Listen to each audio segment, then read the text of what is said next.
ठाण्यातून रवींद्र फाटक प्रचंड मतधक्क्याने विजयी होतील. उपमुख्यमंत्री एकनाथ शिंदे यांनी व्यक्त केले ठाम विश्वास.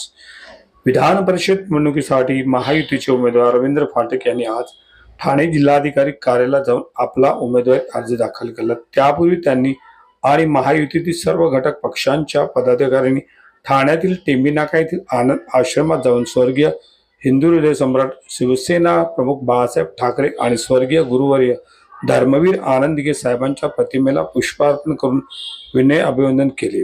यावेळी केंद्रीय मंत्री कपिल पाटील, आमदार माधवी नाईक, अजित पवार गटाचे प्रमोद हिंदूराव, आमदार कुमार आयलानी आणि डॉक्टर श्रीकांत शिंदे, खासदार नरेश म्हस्के तसेच शिवसेना, भाजप, राष्ट्रवादी, रिपाईचे सर्व पदाधिकारी कार्यकर्ते मोठ्या संख्येने उपस्थित होते.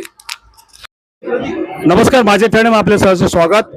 महायुतीचे उमेदवार रवींद्र फाटक यांना विधानसभेची उमेदवारी इथे दिलेली आहे. आता फॉर्म भरण्यासाठी ते इथून जाणार आहेत. आनंद आश्रम इथे सध्या आलेत. एकनाथ शिंदे थोड्याच वेळात येतील.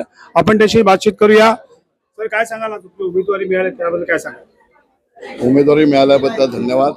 खास करून मी आमचे मुख्य नेते सन्माननीय एकनाथ शिंदे साहेब, महाराष्ट्राचे उपमुख्यमंत्री, त्याचबरोबर मुख्यमंत्री देवेंद्र फडणवीस साहेब, उपमुख्यमंत्री पवार मॅडम आणि आमच्या ठाणे आणि पालघरचे सर्वच खासदार, आमदार, आमचे नेते सर्व, आणि खास करून माझे जे मतदार नगरसेवक, नगरसेविका यांचं मनापासून अभिनंदन करतो. ही मला संधी दुसऱ्यांदा दिली. असं म्हटलं जातं की निष्ठावंतांना शिवसेनेमध्ये उमेदवारी मिळते आणि निष्ठावंताचं फळ मिळतं. आज जे तुम्हाला फळ मिळालेलं, जे तुम्हाला उमेदवारी मिळते त्याबद्दल काय सांगा? पक्षाचं काम करत असताना शिंदे साहेबांना आम्ही दिघे साहेबांच्या ऑफिसमध्ये आणि दिघे साहेबांच्या आशीर्वाद आमच्या कायमस्वरूपी आमच्या पाठीशी आहे.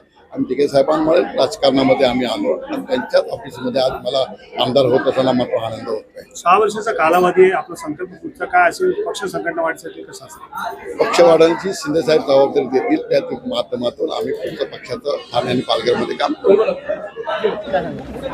महायुतीचे ठाणे पालघर मतदारसंघाचे उमेदवार रवींद्र फाटक यांचाच उमेदवारी अर्ज दाखल झालेला आहे. आपण पाहिलंय की सर्वच आमचे महायुतीचे पदाधिकारी, कार्यकर्ते आणि स्वतः मतदार देखील यामध्ये उपस्थित होते. त्यामुळे रवींद्र फाटक यांचा विजय पक्का आहे आणि प्रचंड मताधिक्याने महायुतीचे उमेदवार रवींद्र फाटक प्रचंड मताधिक्याने विजयी होतील हा विश्वास या ठिकाणी व्यक्त करतो. कारण आपण पाहिलं तर या मतदारसंघामध्ये महायुतीचं प्राबल्य आहे, महायुतीचं मेजॉरिटी आहे आणि त्यामुळे ही निवडणूक जी आहे ही महायुती प्रचंड मताधिक्याने जिंकेल. लोकशाहीमध्ये प्रत्येकाला निवडणूक लढवण्याचा अधिकार आहे. त्याप्रमाणे प्रत्येक पक्ष या ठिकाणी आम्ही महायुतीने जशी निवडणूक लढवतोय तसे महाविकास आघाडीचे उमेदवार त्यांनी फॉर्म भरला असेल.